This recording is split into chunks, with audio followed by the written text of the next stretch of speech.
レコードをしまして、はい、じゃあレコーディング中であります。うてさんお願いします。これをどうやったらスピーカービューにできるのかな。これ、久美子が管理できるのかな。うて、você pode falar, por favor. Okay. Well, I'm very glad to have this opportunity to have this dialogue with Japan. And today or tonight, I will speak in English. That's not really my language, and so I'm sorry, but my big friend, Daisuke Onoki, he will have this arduous task to translate my poor English. Thank you very much, Daisuke. 今日はこうやって日本との対話っていうのをできるのをすごい楽しみにしていました。英語は私の得意な言語ではないんですけれど、大輔がそれを頑張って通訳してくれると思います。We will try today to begin with a very important issue, how anthroposophy is linked to the region where anthroposophy and the world of pedagogy is incarnated. 今日お話ししたいことはですね、そのシュタイナーの思想、アントロポゾフィーと言いますけれど、アントロポゾフィーというシュタイナーの思想がそれぞれの地域にいかに結びついたものであるか、あるいはシュタイナー教育、ワールドフ学校と言われるシュタイナー教育がその地域ごとで形作られるものであるかということ、とても重要なテーマだと思います。その話をしたいと思います。So, of course, I can't say so much about anthroposophy in Japan, but in the course of our talk, I can give some examples how we try to do this in Brazil, anthroposophy in Brazil. もちろん私が日本におけるシュタイナー思想、アントロポゾフィーということを詳しく話せるわけではもちろんないんですけれど、できるだけブラジルの例というのを、ご紹介することで、そのことについてお話ができたらなと思っています。But it's very important that everybody who's partaking in this to know my big relation to Japan. 今日ご参加の皆さんには私がですね、日本とすごい深い関係を持ってきたということを知っていただきたいと思います。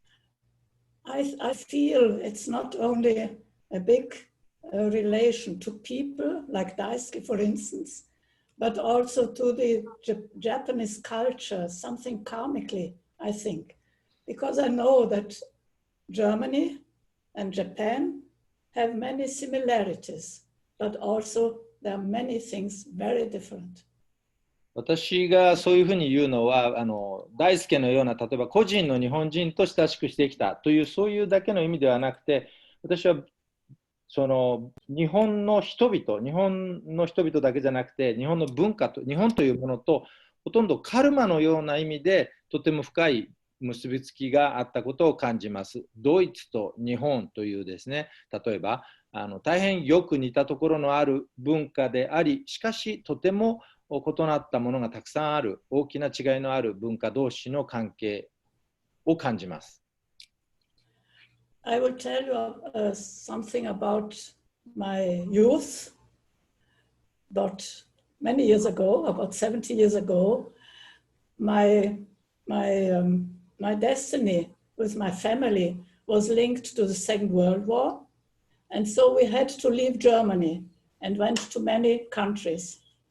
私、まず最初に自分の若かった時の話、大体70年前の話になりますけど、その話から始めたいと思うんですね。私の家族は第二次世界大戦のためにのことがあったために、ドイツを離れて、いろんな国に移住することになりました。So we had to leave Germany and went to Yugoslavia, to Egypt and to Pakistan. そして、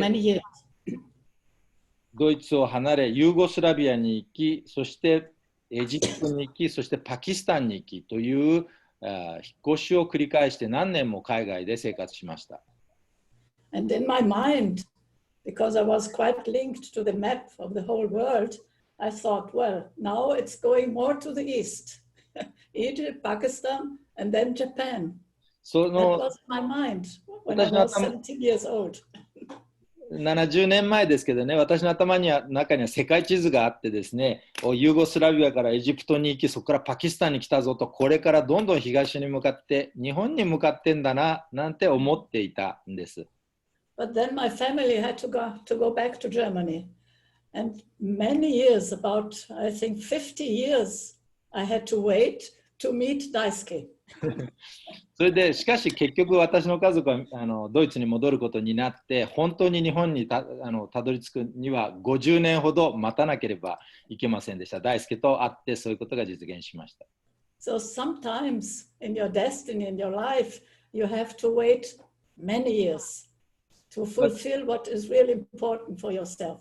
私たちは人生の中で時に本当に何年も何年も一番大切なそのステップを踏むために待たなければいけないということが人生の中には起きるということですね。So from Brazil, the first journey from Brazil, crossing the ocean, the Pacific Ocean to Japan, and that was for me really a big experience and changed my mind. I don't know how to explain this.The way to think changed in myself. ドイツからブラジルに最初は移住しました。そしてその後、とうとう太平洋を渡って日本にたどり着いたんですね。それは私にとっては私の心というか頭というか考えるものの考え方というのを根本から変えてしまうような大きな大きな体験でした。So I traveled a lot.With seminars and talks in Japan many times, about 6-7 times already. And then in one of these talks, I also met Kai. He translated my talk in Kyushu. それでそういう関係が生まれて日本にはもう6回か7回、行ったことがあるんですけれど、そのためにいろんなところでたくさんのお話をさせていただきました。その中でお会いしたのがカイさんだったんですね。カイさんと入間カイさんとあったのは九州で私の講演をカイさんが翻訳し通訳してくれた時です。And Kai, I met afterwards also inside the Anthroposophic Society.And in the lives, in the webinars we do now in this year, in the Goetheanum, but virtually and online, about many questions that arise inside anthroposophy. And Kai, from my point of view, has a very important task, and he's very courageous to really say things that not always is so easy to hear.For the Goetheanum. その時からまたしばらくして最近このところはカイさんとまた別のところで出会うようになりました。それはお互いにその人智学っていうねアントロポゾフィーのその総会に出席する中で、スイスのゲーテアヌムというところで出会ったり、あるいはその今の状況だとそれをウェビナーという、ズームのような形で実施したりするときにお会いすることが最近は続いています。で、その中で私が感じるのは、カイさんはとても重要な役割を担っておられるというのは、彼はですね、すごく言いづらいことをはっきり言う勇気を持っている人だと思うんですね。アントロポゾフィーにとって聞きづらいこと、そのことをしっかりとはっきりと言う勇気を持っている、そこのところに彼の一つの重要な役割があるということを感じます。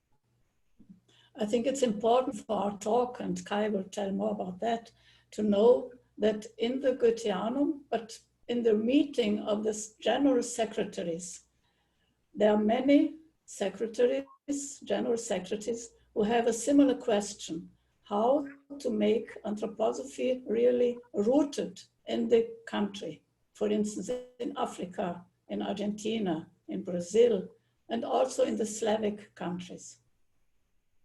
そのゲーテアヌムっていうのは、そのシュタイナーのアントロポゾフィーの、中心地というか、そこで、世界中の国々から事務総長というか、その国を代表する人たちが集まり、話し合いをします。その中でどのその代表者もみんなが感じていることは、自分の国から見てそのアントロポゾフィーというものがスタイナーの考え方というものがいかに自分の国に根を下ろすかということについてのいろいろな考え方を皆さん述べます。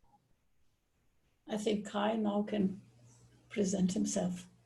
で、そういう中で、カイさんとお話ししてきました。カイさん、じゃあ次、どうぞご自身の紹介をしてください。ありがとうございます。聞こえるでしょうか。はい、聞こえます。では、最初に英語で話をさせていただきます。で、その後自分で通訳をしますので、お聞き苦しいことをお許しください。Thank you, Ute, and thank you, Daisuke, and all the CRI friends for inviting me, giving me this very important opportunity for myself to speak about this theme with Ute. And when I look back to the time when I learned about Montja Zul and Ute Kramer, I think it was back in the 1990s where Daisuke published his first book, Let Us Listen, 耳を澄まして聞いてごらん, which really was a kind of a benchmark for not only the anthroposophical movement in Japan, but also so-called NGO or civil society in Japan.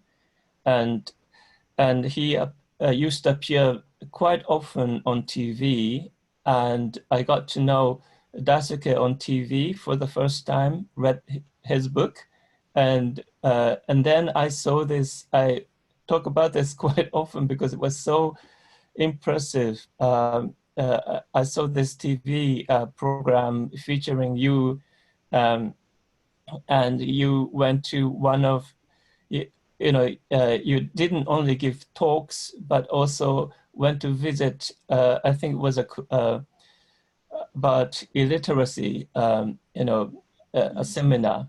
And I saw you taking notes, not only listening, sitting there, but seriously taking notes. And it really was the first time for me to see an anthroposophist coming to Japan and not only give talks, do a bit of sightseeing and then, go back, but really wanted to learn something.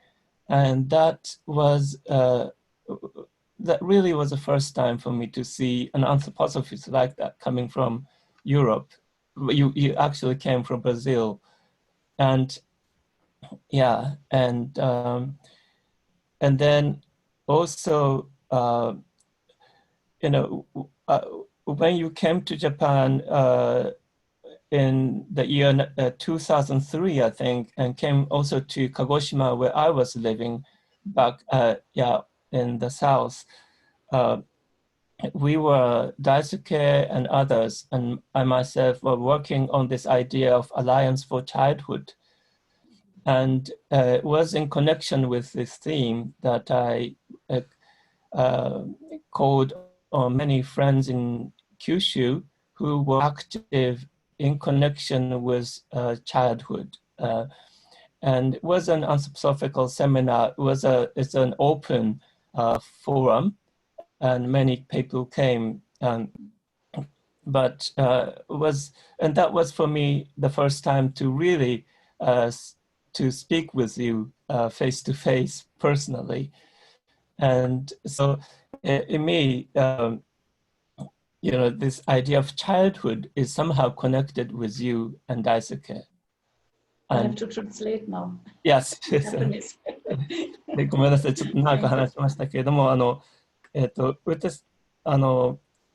さんとモンチャズールのことを知るようになったのは、小貫大輔さんが耳を澄まして聞いてごらんというすごく大事な本を出版された時で、その当時本当にすごく市民運動にとっても大事な本だったと思うんですけれども、その時にテレビに小貫さんよく出られていて、でその、ある番組の中でウテ・クレーマーさんがをフィーチャーした番組だったんですけれども、講演をするだけではなくて、確かその識字問題のセミナーだったと思うんですが、そこに熱心にそのノートを取ってるんですね。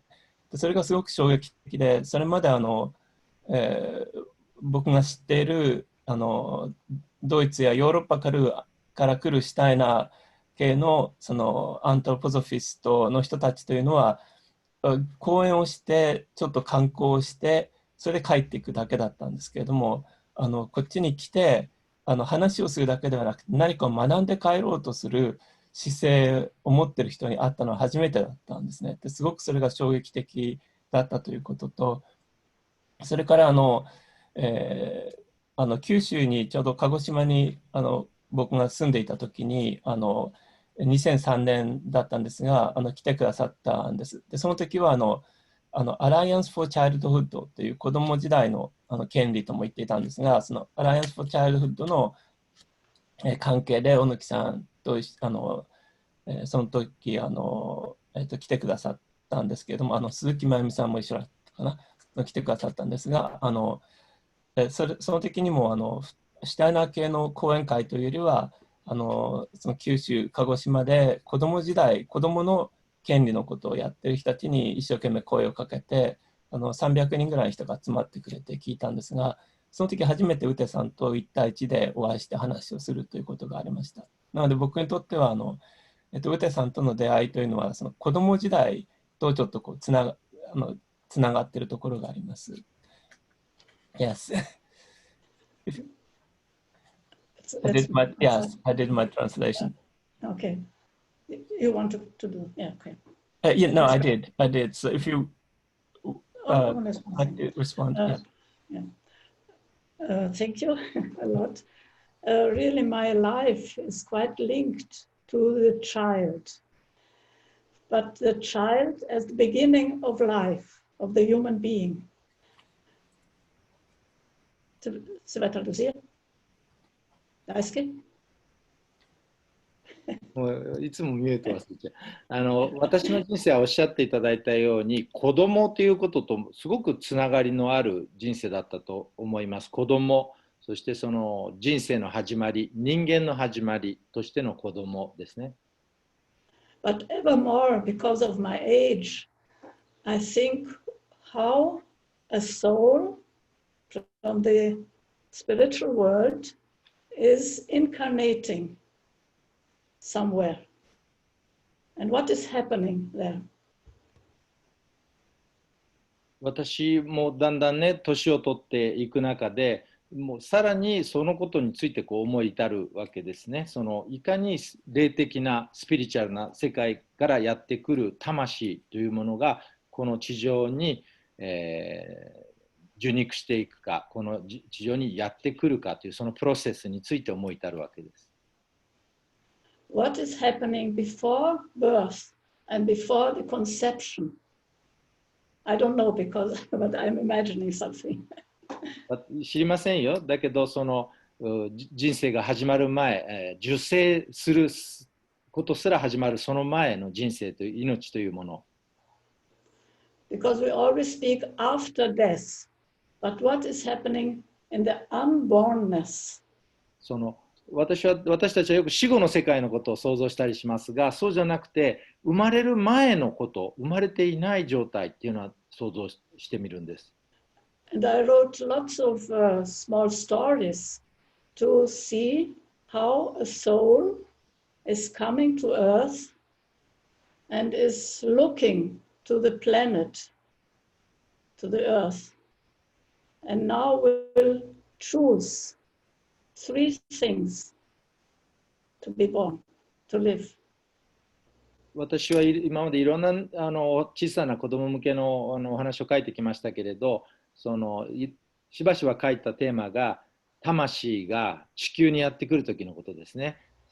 空の上から地球を眺めてどこに生まれようかなってこうやって選ぶ子供のその魂。One important thing the soul has to choose is what time it will be born. 魂がね、神様の天から生まれてくることを選ぶときに選ばなきゃいけないこと、一つすごく重要なことはいつ、どの時代に生まれるかということを選ぶことをします。If I feel, for instance, in our delivery house in Montreal, there are lots of children of souls coming to earth, and they are in this difficult times. モンチアズールには助産所があるんですけど、そこにたくさんの赤ちゃんが生まれます。で、そこの赤ちゃんたちはみんなこのとっても難しい今という時代を選んでわざわざ生まれてきていることを感じます。And I think you can also see this in Japan, how interesting it is, the look of the babies when they are born. 子供たち Some が are very serious, but some are very joyful, but many are very serious. 子供たちがその生まれた時のその顔をご覧になってわかると思うんですけれど、生まれた時の子供の赤ちゃんの顔っていうのは、幸せそうな顔をする時もあるけど、みんなとても真面目というか真剣な目つきで、生まれてきます。It is as if they are expecting something from us, but also want to tell something to us. その So 時 what do they come speak? It's unconscious. その時のその子供たちの顔っていうのは、私たちから何かを期待している、何かを私たちから期待していると同時に何かを言おうとしているように思うんですね。もちろん何も喋れませんよ。でも何かを言おうとしているその表情。That's the first truth. What time? The second is what kind of country, what culture this soul wants to have its living experience. それが最初に選ばなきゃいけないこと。その次に選ばなきゃいけないこと、時代を選んだ後、どこに生まれるか、どの文化、どの国に生まれるか、それを魂は選びます。And then, of course, the third is the family. そして3番目にどの家族に生まれるかを選んでいるんです。So I think it's very clear that a soul is looking experiences in the culture. And we, as adults, as educators, as adults, we have to create an ambience that the soul can really be, how you say, can be accepted or can experience also the culture of this country.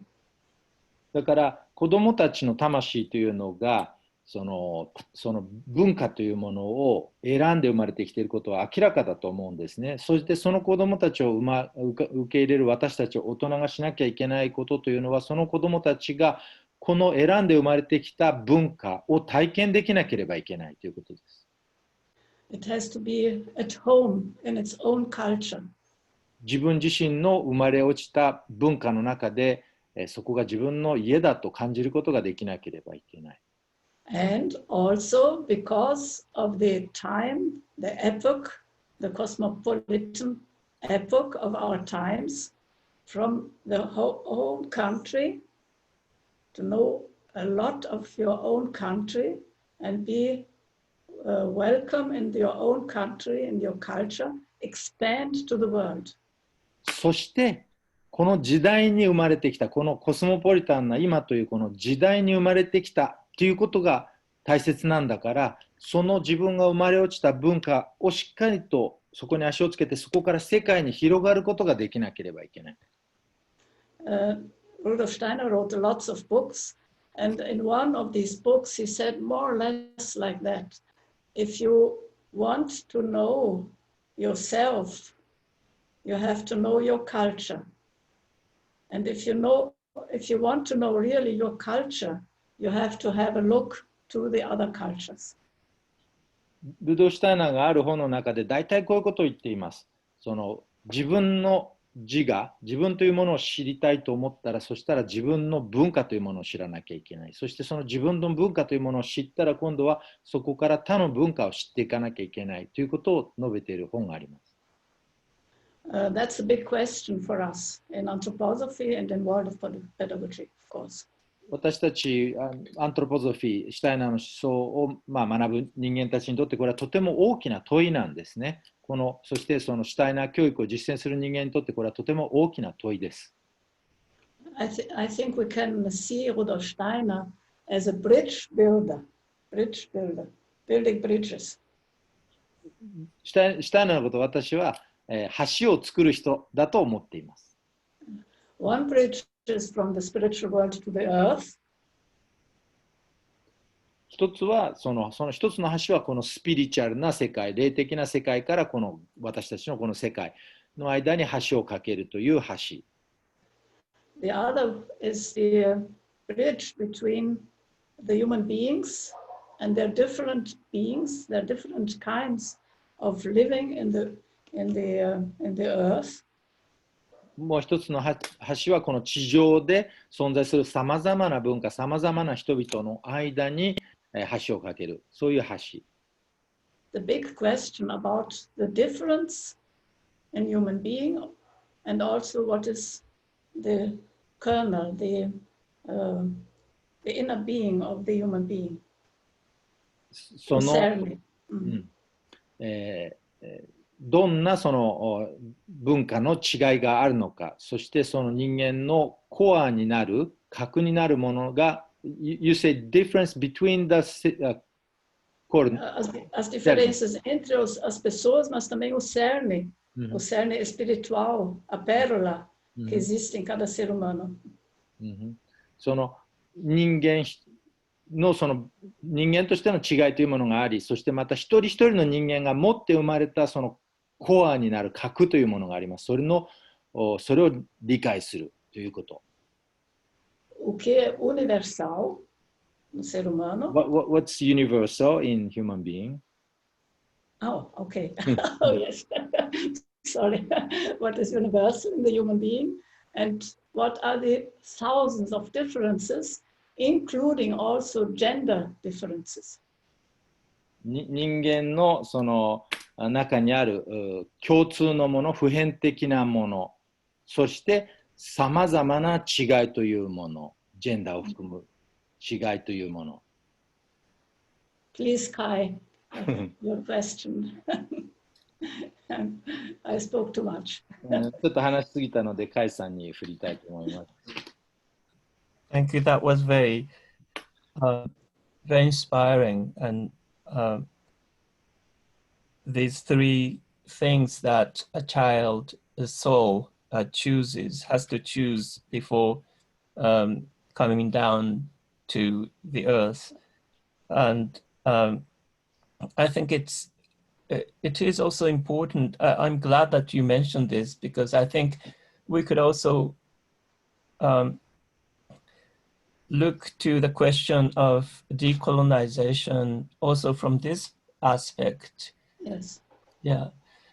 And at the beginning of your speech today, you mentioned that anthroposophy is something that seeks to be incarnated in different cultures. Yes. Yeah, and I think that there is something of a parallel. We could also I thought that we can think of anthroposophy as something like a child. And how can we assist it so that it can really be born in each culture? What do you think? Yeah, ごめん、すごく今ウテさんが言ってくださったことは僕が持っているそのシュタイナー思想の脱植民地化という問いについてもとっても大事だという気がしました。その子供の魂が生まれる前に3つの事柄を選ばないといけない。どの時代に生まれるか、どの文化、国に生まれるか、そしてどの家族のもとに生まれるか。でこのことはそのアントロポソフィー、シュタイナー思想というものがいろいろな国に、いろいろな文化の中に、根付く、生まれるということをウテさん、今日おっしゃいましたけれども、そういうふうにも考えられるんじゃないか。そのアントロポソフィーというものがいろいろな国に生まれようとしているとしたら、それをどうアシストできるのかということも考えられるかなと思ったんです。decolonization is a word that you both use、ね。Yeah. この decolonization という言葉をね、一言だけちょっと説明しておくと、これは実はカイさんがよく使う言葉であると同時にウテさんもよく使う言葉なんですよね。まあ他の人たちも最近よく使う言葉です。decolonization というのはコロナイゼーションじゃなくするっていう意味で、コロナイゼーションというのは植民地主義ですよね。コロナリズムって言ったら植民地主義。どこかにより優れた文化があって、それ以外の文化を、感化していくというか、支配して、その影響を及ぼしていくという、そういう考え方。それをやめようよと、それから出しようという言葉ですね。で、この言葉が今回のテーマ。Decolonization was the word that was chosen by both of you. Maybe you could talk a little bit more about.Okay.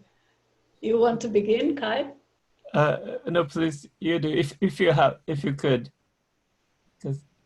Or should I say something now? Or yeah, then please. I can say it's okay. But I speak too much. You want to speak?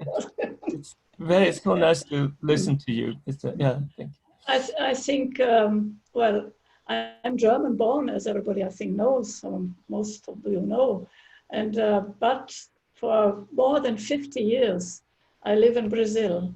And it was in Brazil that I really found my destiny. And Brazil is a colonized country. It was colonized by the Portuguese, mainly by the Portuguese. 私は皆さんご存知のようにドイツ人です。だけど、その50年以上にわたってブラジルで暮らしてきました。だからブラジルで私は本当に自分の運命というものに出会ったと思っています。そのブラジルという国は、やはりご存知のように、植民地だった国ですね。として生まれた、作られてきた国。それはポルトガル人が植民地として作った国です。And Brazil is formed by the indigenous people who have a very important oral culture. Then came the Portuguese, then all the African slaves, more Europeans from the poor Europe, and now in the last decades also Japanese about more than 100 years, and Korean people. So it's really a kind of melting pot, you can say, of cultures. だけどその前、ブラジルというのはもともとそこに住んでいた先住民の人たちの土地でした。その人たちはその人たちでとても豊かな言葉で口で交渉でつないでいく文化を持っていた人たち。その人たちの土地にポルトガル人がやってきてそこを植民地としました。そしてポルトガル人たちはアフリカからたくさんの奴隷を連れてきました。そしてしばらくすると今度はヨーロッパの人たちが大量に移住しました。そしてやがて日本人も100年以上前になりますけれど移住しました。最近になると韓国人、いろんな民族の人たちがたくさん集まって作ってきた国です。But this melting pot is mainly in the underclass and not in the upper class. That's an important point.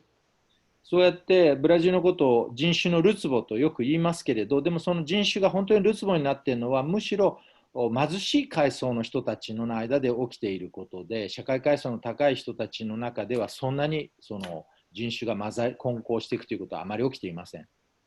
So the dominating culture is dominated by the European and also now from the US American way to think and to feel and to live.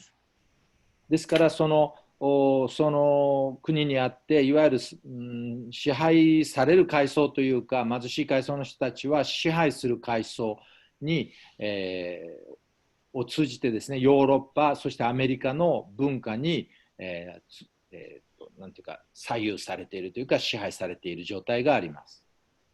So, world of pedagogy and anthroposophy came from Europe, and the first people who taught world of pedagogy to the Brazilian were German, some of them English. So they came with anthroposophy in a kind of cloth, in a garment, which is European.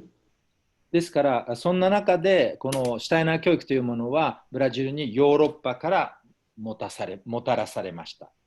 ドイツ人、あるいはいくらかのイギリス人たちによってブラジルにもたらされた考え方です。で、そのシュタイナー教育は、ですから最初からヨーロッパのお洋服を着てブラジルにやってきたと言えると思います。And I think anthroposophy is like a child, like I also said. It incarnates, and in the beginning, the child will imitate. And anthroposophy also imitated the Germans. カイさんが言うようにですね、私もそのアントロポゾフィーっていうものは子供のようなものだと思う。子供のようなものがそこの土地に受肉しようとしているわけですね。そして子供と同じように、子供が真似をするように最初は真似から始まります。子供は何でも大人の真似をして、成長していきますね。それと同じことが起きるんだと思います。But anthroposophy in Brazil and also I think in Japan is now adult and has to free himself from this imitation.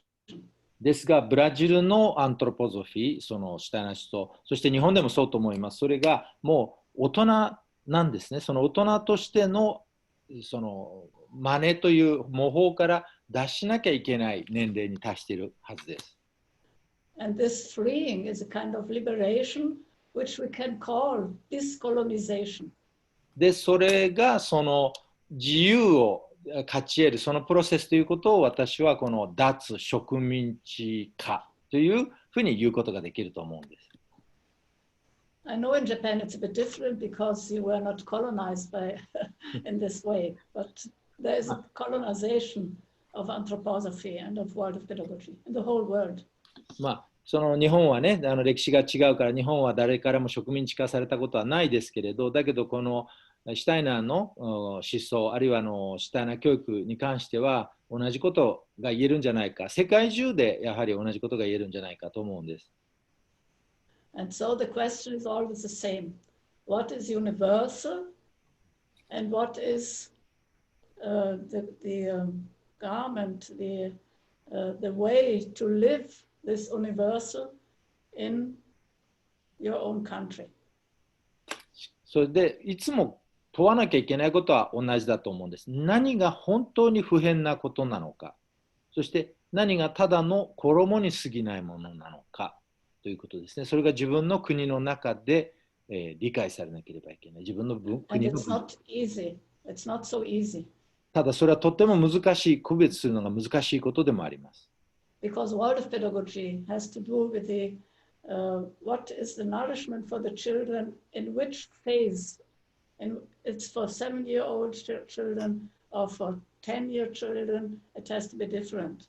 So you have to know very well your own culture and very well also what is the child. 子供っていうのはでも難しいですね。子供っていうのは本当にその7歳の子供、10歳の子供、それぞれに必要とされていることがすごく違います。ですから、それをよく理解した上で何がその年齢で必要な文化的なことなのか、何が子供の本質なのか、そういうことを理解する必要があって、それがなかなか難しいことであるとは思います。So today it's only a small beginning, only to wake up for this question. Please try now.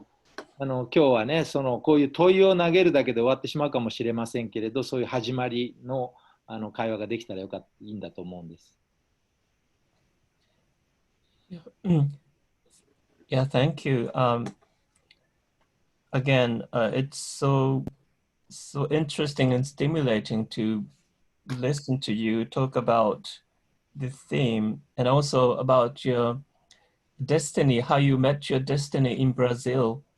As someone born in Germany and having gone through all these, phases, and also in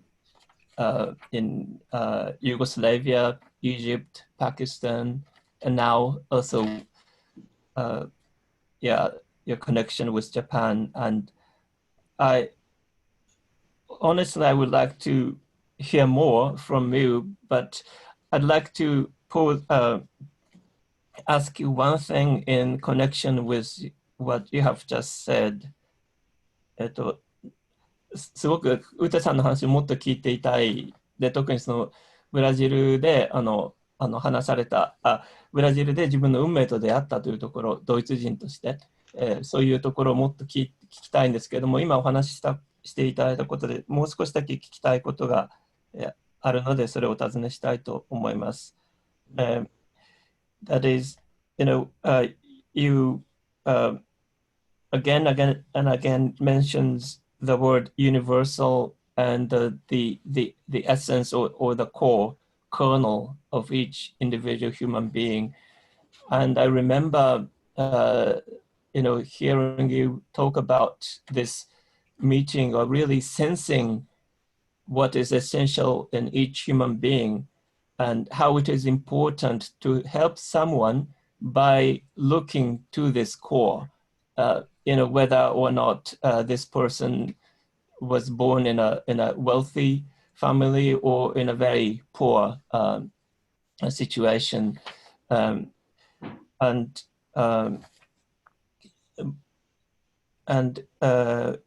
When we think about a word of education, the first message that comes to my mind is the word cultural impulse, Kulturimpuls, said by Steiner.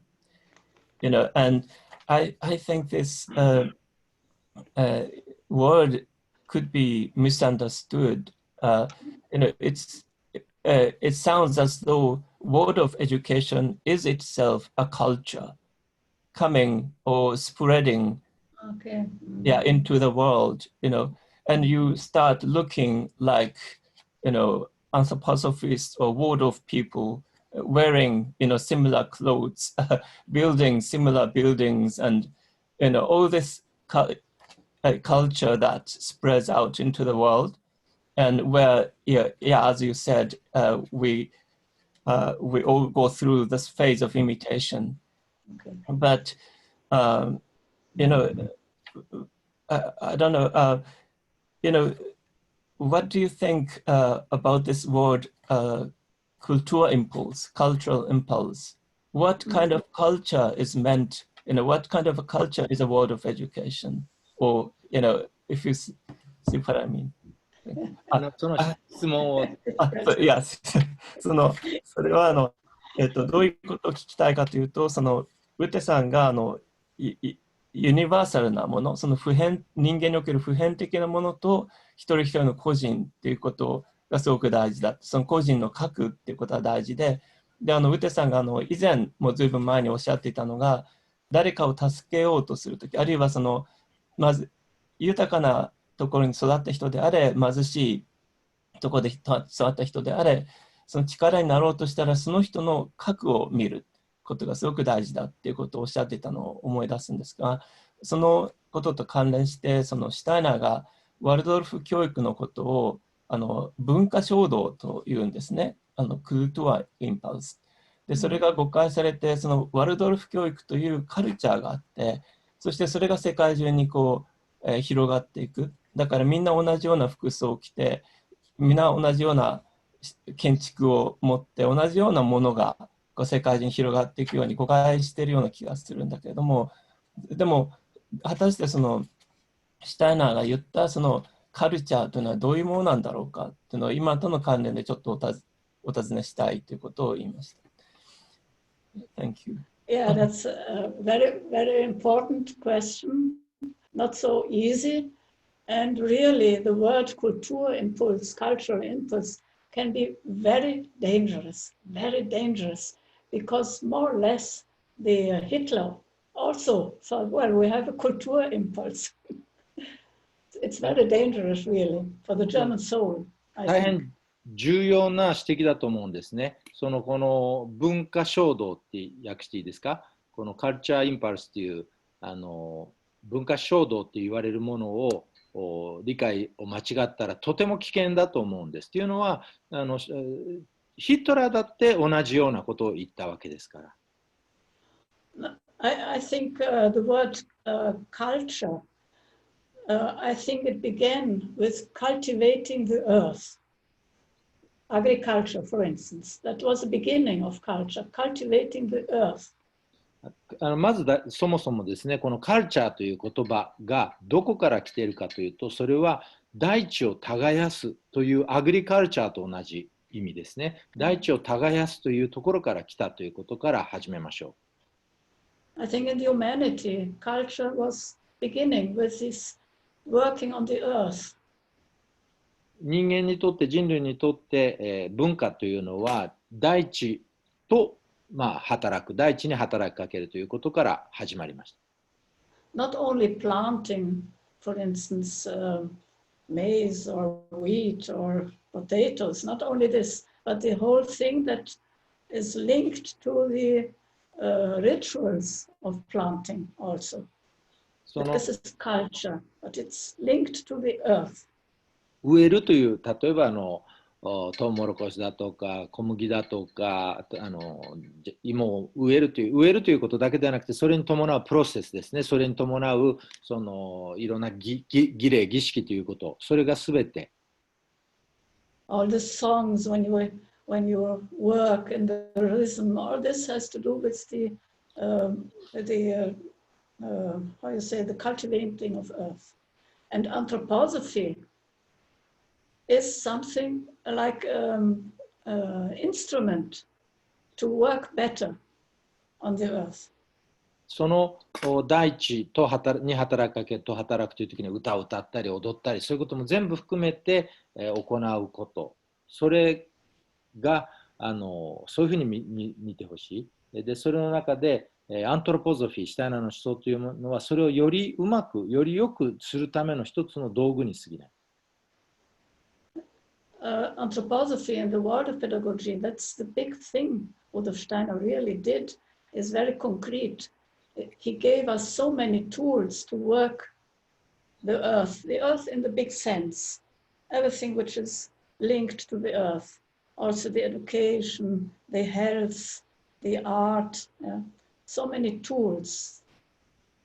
シュタイナーの思想、あるいはシュタイナー教育というものが私たちに残していったもの、一番大切なことはとても具体的な役に立つ道具を与えてくれたことだと思います。教育の分野でも保健医療の分野でもとても役に立つ道具を与えてくれた。Linked to the reality of the earth and of life, and so linked also to the human being who are on the earth. しかしそれはそこの土地、そこの人々の生活に結びついた形でという意味ですね。So, of course, we should know very well these tools and also the essence of these tools, which is linked to the spiritual. But in the same way, we should know very well the child, the human being on the earth, and everything which is linked to the earth, for instance, to Brazil or to Japan, the geology, the geography, all these things, and how this can enter in a dialogue. ですからそれを使うときに、その道具を使うときに、その道具のもたらす本質、重要な本質というものを理解していなきゃいけない。そこがどういう意味でそのスピリチュアルな世界とつながっているのかということを理解していなきゃいけない。だけどそれが今度はその子供にとって、そしてその人間にとって、そしてその土地にとって、その大地にとって、その国、文化、その地理ですとか地形ですとか、そういうものにとって何を意味するのかということを理解しなければいけない。Concretely, now, for instance, we are in the Christmas time in Brazil. Not everybody, but many are Christians. 例えばですね、具体的な話をしましょう。今、クリスマスの時ですね。ブラジルでは、多くの人がクリスチャンです。So in the anthroposophical branch here in São Paulo, they made a kind of festival. ですから、Christmas festival. そういうこと、その時期にブラジルのアントロポゾフィカな支部がクリスマスのお祭りをしました。And I must say I was very disappointed because it seemed to be a German Christmas. And on the screen, you couldn't see if it's Brazil or Germany. まあ、今、Zoom でしか見れないからなんですけれど、Zoom で見てる限り、それはですね、とってもがっかりさせられました。というのは、ドイツのクリスマスと同じものをそこでやってるわけですね。And there are really big festivals and big traditions of Christmas in a Brazilian way, where you mix African and indigenous and European elements. でもブラジルは本当はすごいね、ブラジル的なそのアフリカだとか先住民だとかそういう人たちの文化全部こう取り寄せて合わせ持つブラジル的なそういうクリスマスの祝い方があるんです。And I think it's very interesting to observe how even children from the upper class who are not accustomed to sing these kind of music, when we come there, when we from Montreal sing this for them and with them, I think the soul, the heart is really touched deeply. それでそういう linked to the folk soul.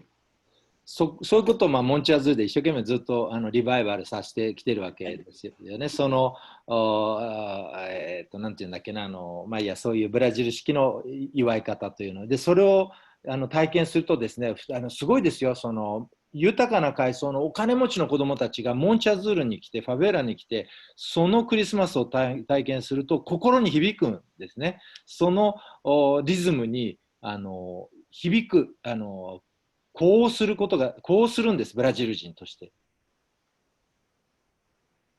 So there are many things which have to do with the Brazilian culture, and it's not difficult to join this with world pedagogy. そういうブラジルの文化というものがあって、でそれが本当に役に立つ。でそれをシュタイナー教育の中に取り入れることは全然難しいことではないはずです。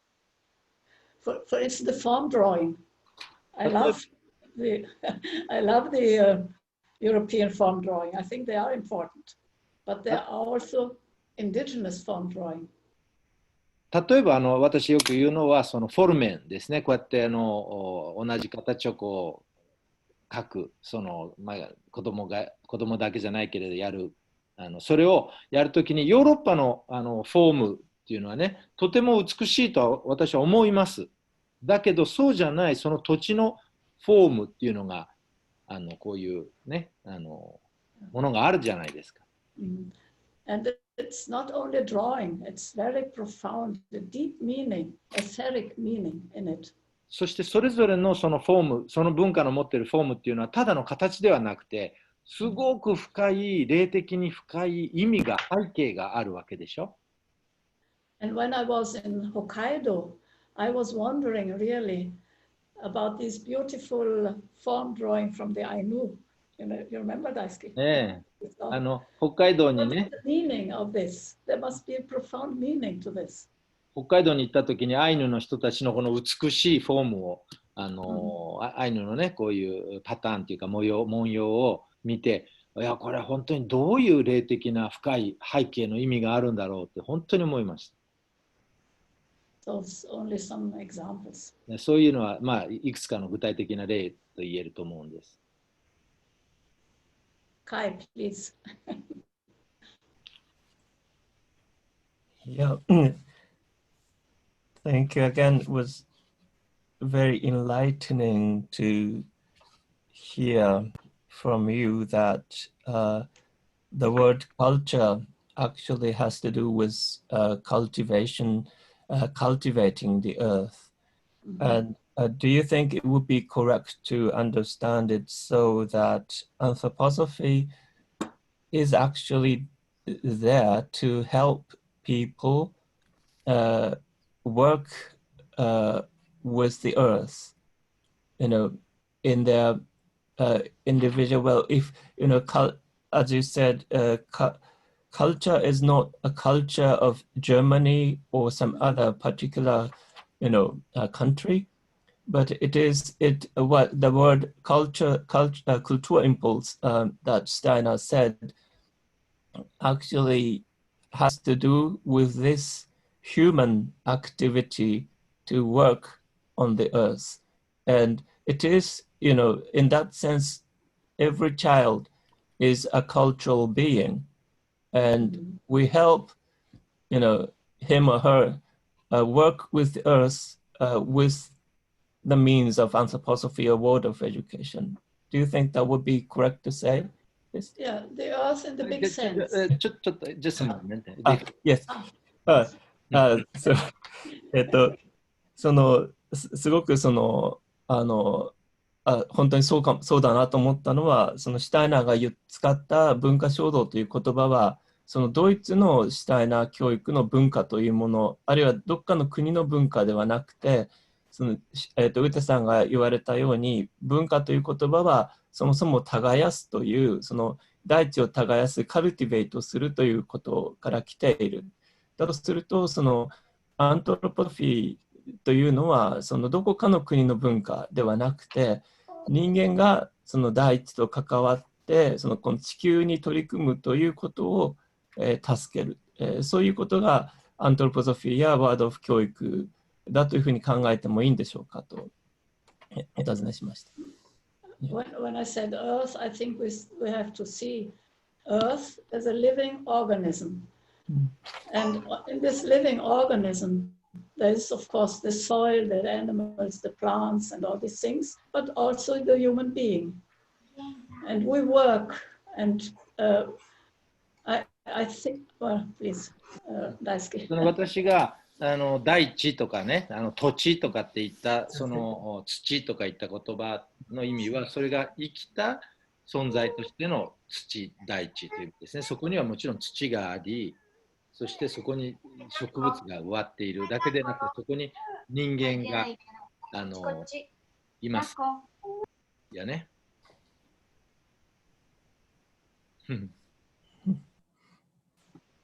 Pode continuar. Acho que foi o filho do Nelson que também chama pai. Myself now? Yes, yes. Yeah, okay. So I think we, in the modern times, we separate too much the work and the culture, and I think that's not that's not what I wanted to say. The cultivating of the earth with all the festivals and the songs and the rituals and the dancing, all this, the human being also inside this living organism. And anthroposophy gives us a very important tool to see this in a better way and to work with it in a good way. Discovering this. It's a kind of light. We say in Brazil, the light of anthroposophy can enlighten the whole culture and the whole life in Brazil. And the anthroposophy has to be enlightened also. That's it. 私はその仕事というものと文化というものをこうね、分けて考えるような傾向があるのをそうじゃないって言いたいわけですね。今言ってきたことっていうのはそれは文化っていうのはカルティベートっていう言葉と同じように大地を耕すということと同じようにそこで働くわけですし働きかけるわけだけどそれを歌を歌いながらダンスをしながらいろいろな儀礼をしながらそれをしながらその大地を耕していくとそしてその中に人間がそのプロセスの中に人間がいてとでそういうものだということを理解するべきだと思うんです。でそのことに対してアントロポゾフィーシュタイナーの思想っていうのは光を与えてくれるそれをより分かりやすくしてくれるそれを見るそういうものだと文化というものをそういうふうな目で見る見方を与えてくれる。でその文化というものに光を与えるアントロポゾフィーというのがあり、またアントロポゾフィーそのものがそこから光をもらわなきゃいけないというふうに思います。Only one sentence more, because otherwise maybe there's a misunderstanding. I think anthroposophy can nourish the earth with the human beings, and these human beings and this earth and this culture will nourish anthroposophy also. That's very important. 誤解があるといけないので、もう一回言いますね。そのシュタイナーの思想、アントロポゾフィーというものが土地、大地、人間、その文化というものに光を与えると言いましたが、それはそれだけじゃなくて、土地、人間、文化というものがアントロポゾフィーに光を与えるという、そういうことなんですよということを言ったつもりです。Because anthroposophy is a living being, and it may go away. そのアントロポゾフィーだって、if we don't nourish it. アントロポゾフィーだって生きた存在だから、私たちがそのアントロポゾフィーに栄養を与えなかったら死んでしまう、どっか行ってしまう、終わってしまうわけです。Please, Kai. その We have maybe last words from Kai and after that from Ute. Yes. Okay.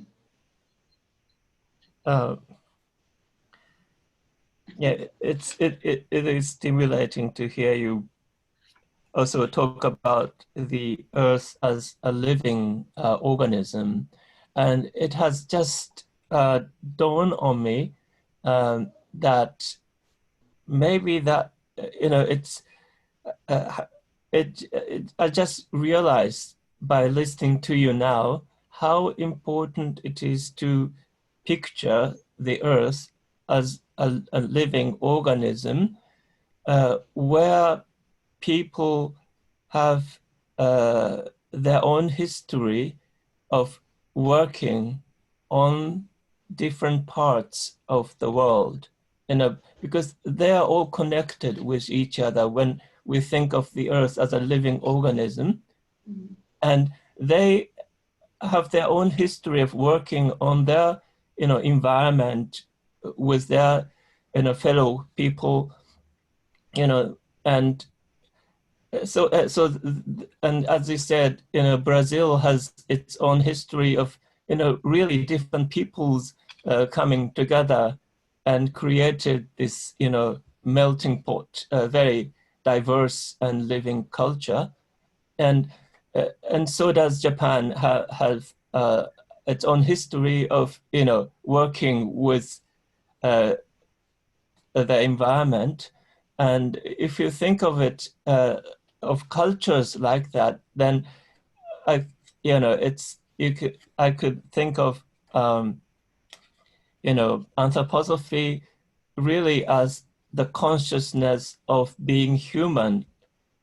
As Steiner said, Steiner said that it's not only the wisdom of man, but it is the consciousness of being human. And then anthroposophy can be something that helps you, work culturally in your own place, but in doing so, be connected with one another on this, earth as a living organism. And I'm very grateful to you for giving me this insight now. And yeah, I think that was that's why I'm giving. That's why. Yeah. Well, Thank you. Yeah. Please, すみません。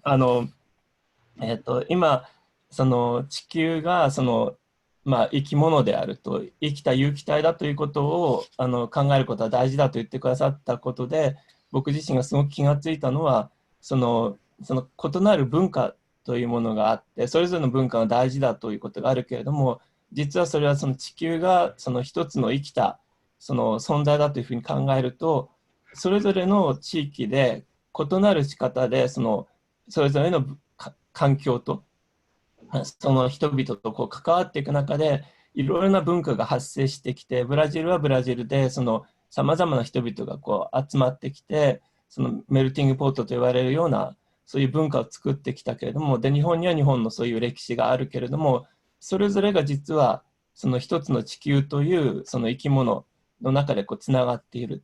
だからそのふうに考えると、アントロポソフィーというのはそれぞれの人々がそれぞれの文化の中でその文化活動をする、そのいろんな地域で文化活動をすることを助ける、そういうものだというふうに思えるので、なんかそのことを歌さんから聞けたのが僕にとってはとても収穫だったと思います。ありがとうございました。Yes, your maybe final words, Ute? Well, my final words are like that. I always want to go give homework. じゃあもう時間なのでね、最後の言葉をってカイさんに言って、それで今度ウテさんにって言ったら、私は最後の言葉ってのはいつも宿題を出すんですよと言ってます。But without stress. もちろんストレスなしの宿題ですけれど。I think maybe next year we can continue this dialogue, this reflections. And so maybe who wants, or it's a homework, but it's not stressing. Who would like to participate in deepening these questions? Maybe could think about what is really very important in the Japanese culture. What is the sense of Japanese culture? Maybe you can also make a picture about it, or make a haikai, or make a poem, or a story, something like that. Maybe if you would have time, I think this would be a good preparation for deepening these questions in a more, maybe an artistic way also. But no stress, please. Please, no stress. 実はウテさんはすごくこのセミナーを毎月楽しみにしていて、で来年もどんどんいろいろアイデアいっぱいなんですよね。でそのアイデアの続きとして、これから皆さんにね、次回来年このことを続けて考えていきませんかということをおっしゃってます。この振り返りという今日出たテーマの振り返りということを参加していただく皆さんと一緒に考える機会を1月なり2月なりというふうに設けていきたいというふうにウテさんは思っているんですね。ですから皆さんぜひ次回は結構参加型でできたらと思っています。ブレイクアウトルームとかそういうのを使いながら皆さんのお考えだとか、皆さんの実は作品を持ってきてくださいという宿題が出てるんですよ。その作品っていうのはストレス感じなくていいから、やりたい人できる人だけでいいですから、その日本にとって本当に大切なことは何なのか、日本の文化にとって大切なことって何なのかという、そういうものをですね話し合っていく中で、話をするだけじゃなくて、例えば絵を描いてくださる方いませんか、詩を書いてくださる方いませんか、俳句を持ってきてくださる方はいませんかということを言っています。Yes? So I want to thank you very much, Kai Daisuke, and thank for the patience all of you had to listen to me. 本当にじゃあ今日これで最後なんですけれど、感謝の言葉を述べたいと思います。ずっとこうやって、通訳付きで我慢しながら聞いてくださってどうもありがとうございました。甲斐さんどうもありがとうございました。ありがとうございました。甲斐さんに最後一言で、その後私からちょっと次回のことについて少し申し上げたいことがあるので、もうちょっとお付き合いください。ありがとうございます。And Kai will say something, and I will say more about next session. For me, the anthroposophical society is something very important, and I think there should be a new way of understanding its role. And although we didn't mention the word anthroposophical society, I think we are on somehow on the way to approaching a new understanding of the role of anthroposophical society in each different, culture. And thank you.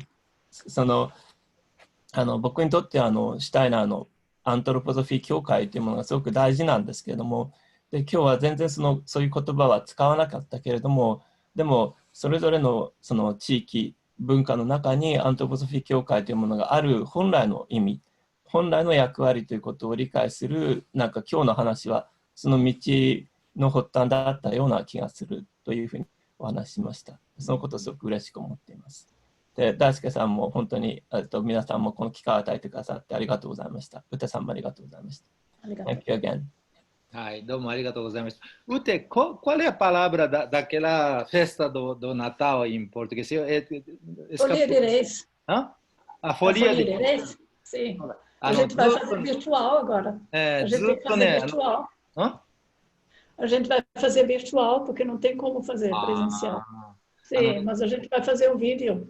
あ Sim. ずっとね、ド忘れしちゃって言葉が出てこなかった気になってたんですけど、そのブラジルのフォリア・デ・ヘイスっていうね、クリスマスの祝い方があるんで、すっごく楽しくて、すごくね、素敵ですよ。それはね、実はど田舎の、もう忘れ去られた文化になっちゃってるんですね。だけど、それをですね、モンチアズールはだから田舎のおじさんおばさんたちが出てきて住んでるとこだから、その人たちに思い出してくださいって言うと歌が出てくるんですよ。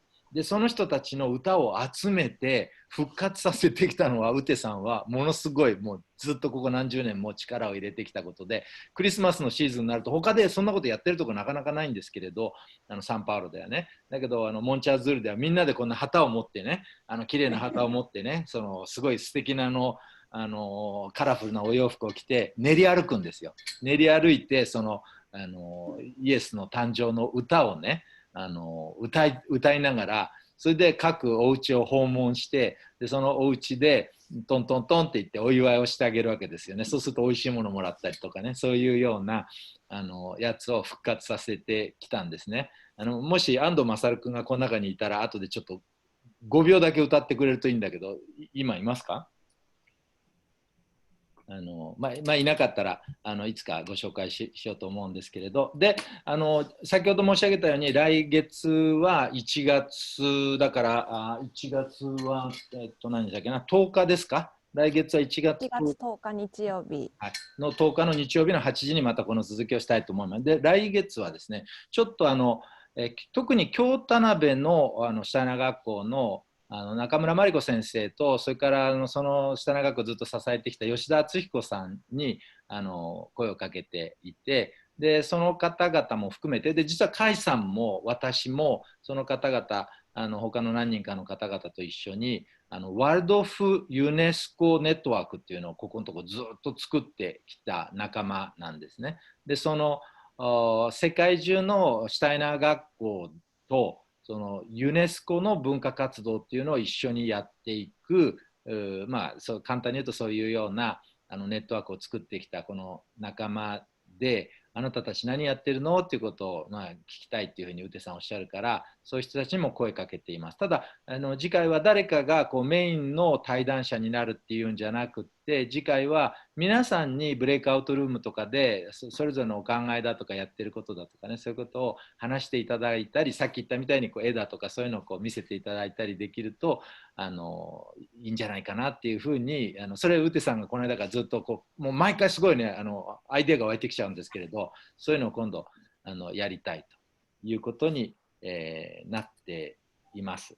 で、それが1月10日で、その次が2月、毎月第2日曜の夜8時なんですけど、2月はちょっとねある誕生パーティーなんですよ。すごいびっくりさせろって言われたから言いませんけれど、3人の人のあるすごい誕生パーティーを含めてその2月はやるんですね。第2日曜日の8時、楽しみにしていただいたらなと思います。どっちも自分としてはかなりチャレンジングですごい楽しみな気持ちで、いるところです。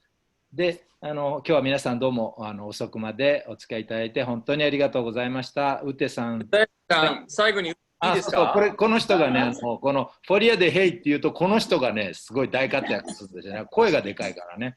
ちょっと今スイスから安藤勝さんがフォリアでヘイを歌ってくれます。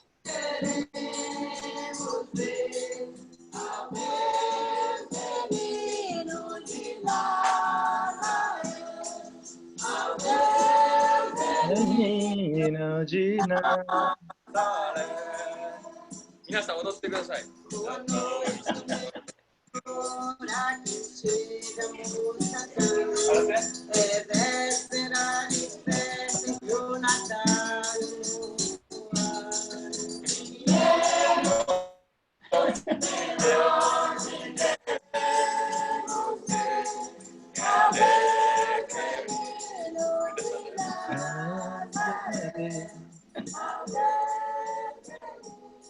はい、どうもありがとうございました。それではまた来月なんですけど、最後にちょっとチャットに星久美子さんの方から、完成したばかりのまだ湯気が立っているホームページのリンクを紹介してもらいます。できますか？チャット。はい、今送りました。僕もまだ今生まれて初めて見るこの公開版なんですけれど、これを簡単ですけどね、CRI ブラジルというのは、ブラジルがポルトガル語では S になるので気をつけてください。続けて CRI ブラジル、S のブラジル、.org でぜひご覧になってください。ウテさんのなんかね、多分こんな旗を持ってる綺麗なね、カラフルな写真が出てくると思う。あれがこのフォリアでヘイスのシーンです。じゃあ今日はどうもありがとうございました。皆さん、そうだ、最後に、星さん写真撮る？久美子。撮り方がわからん。もういいか、今日は。今日はもう遅いからね。はい。じゃあどうもありがとうございました。皆さん、最後にもしよかったら、ビデオをオンにしてさよなら。さようなら。さようなら。See you next year. All the best. ありがとう。ありがとう。大好きかな、ありがとう。Thank you. Ciao. Next year we see. Obrigado. Obrigada. Então, tem mais gente ainda, mas muito obrigado e acho que foi legal. すごく楽しかったですね。Mas tem que depois ver como continuar esse tema, bem importante. ちょっと